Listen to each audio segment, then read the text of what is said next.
दोस्तों आखिरकार हमारे देश में हो क्या रहा है। पहले गुजरात अहमदाबाद में विमान हादसा हुआ, उसके बाद आज केदारनाथ में भी एक और हेलीकॉप्टर क्रैश हो गया और उसके बाद अभी अभी शाम के समय एक और बड़ा हादसा हो गया। क्या है वो बड़ा हादसा, चलिए देखते हैं इन सभी खबरों को थोड़ा विस्तार से। दोस्तों अहमदाबाद में जो प्लेन हादसा हुआ उसमें आपको पता होगा गुजरात के पूर्व मुख्यमंत्री विजय रूपाणी का भी देहांत हो गया था, तो उनके शव की पहचान हो चुकी है। गुजरात के राजकोट में कल उनका अंतिम संस्कार किया जाएगा। अब तक टोटल 31 शवों की शिनाख्त हुई है, जिनमें से 20 शव उनके परिजनों को सौंप दिए गए हैं। 12 जून को हुए इस प्लेन क्रैश हादसे में मरने वालों का आंकड़ा कुल 275 तक पहुंच चुका है और अभी तक 248 शवों के डीएनए सैंपल भी लिए गए हैं। पीड़ित परिवारों से संपर्क बनाने के लिए 230 टीमें भी बनाई गई हैं, जो कि शवों को सही सलामत पहुंचाने और कागजी कार्यवाही पूरी करने में परिवारों की मदद करेगी। खैर अभी तो हमारा देश इस हादसे का दर्द भूला भी नहीं था, तभी इस ताजा जख्म पर कुछ और गहरे घाव आज देखने को मिले। आज चारधाम यात्रा में केदारनाथ के पास एक और हेलीकॉप्टर क्रैश हो गया, जिसमें 7 लोगों की मौत हो गई। इस घटना के बाद अब केदारनाथ में हेलीकॉप्टर सर्विस पर भी फिलहाल रोक लगा दी गई है।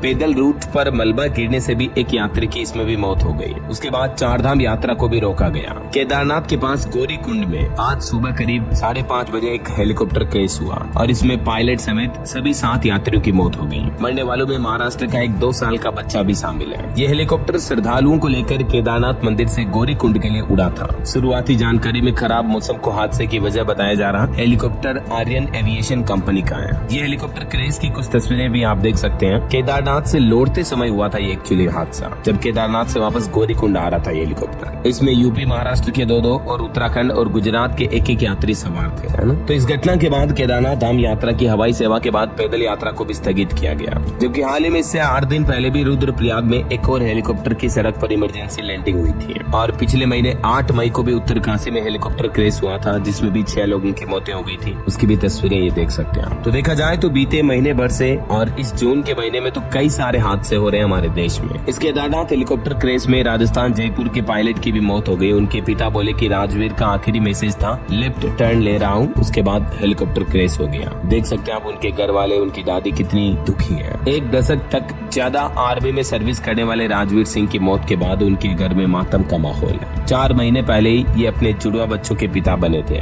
और अभी तो इस दुनिया को छोड़ गए हैं। हादसों में ऐसी कहानियां देखकर बहुत दर्द होता है दोस्तों दिल को। और अभी अभी एक और बड़ा हादसा हो गया दोस्तों, महाराष्ट्र के पुणे जिले में इंद्रायणी नदी पर बना पुल टूट गया। स्थानीय विधायक ने दावा किया कि इसमें कम से कम 6 लोगों की मौत हो गई है, जबकि 25 से 30 लोगों के और बह जाने की भी आशंका है। ये तस्वीरें देख सकते हैं आप, पुणे में कुंदमाला टूरिस्ट स्पॉट पर इंद्रायणी नदी पर ये बना पुल जो है टूट गया। ये स्पॉट पुणे से एग्जैक्ट 30 किलोमीटर दूर है। पुणे जिले के मावल तहसील के कुंदमाला गाँव के पास बना ये पुल ढह गया। 25-30 लोगों के बह जाने की आशंका है, उनमें से भी और कुछ की मौत हो सकती है। बाकी विधायक सुनील सेल्के ने बताया कि अब तक 6 लोगों की मौत हो चुकी है, जिसमें कुछ बच्चे भी शामिल हैं। बताया जा रहा कि ये हादसा उस वक्त हुआ जब कई लोग नदी के तेज बहाव को देखने के लिए वहां खड़े थे पास ही में।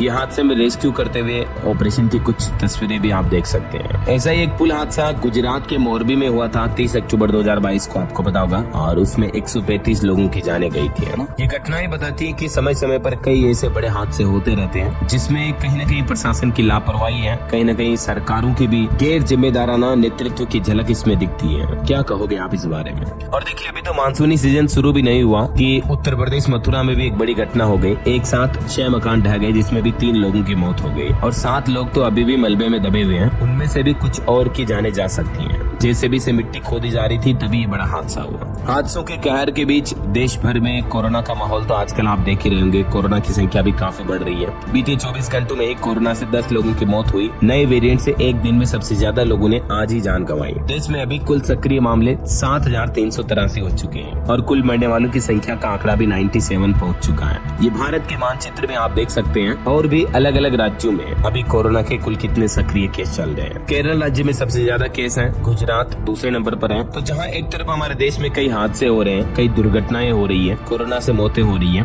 इस बीच आपने देखा होगा बीते सप्ताह भर से तो भयंकर गर्मी भी कई लोगों की जाने ले रही है। अकेले उत्तर प्रदेश में भी गर्मी से एक सप्ताह के अंदर अंदर 34 लोगों की मौतें हो गई। वाराणसी, कानपुर, लखनऊ में भी 7-7 लोगों की जाने गई। हालांकि अब एक राहत की खबर यह है कि देश में अब प्री मानसून गतिविधियां शुरू हो चुकी हैं और जल्दी पूरे देश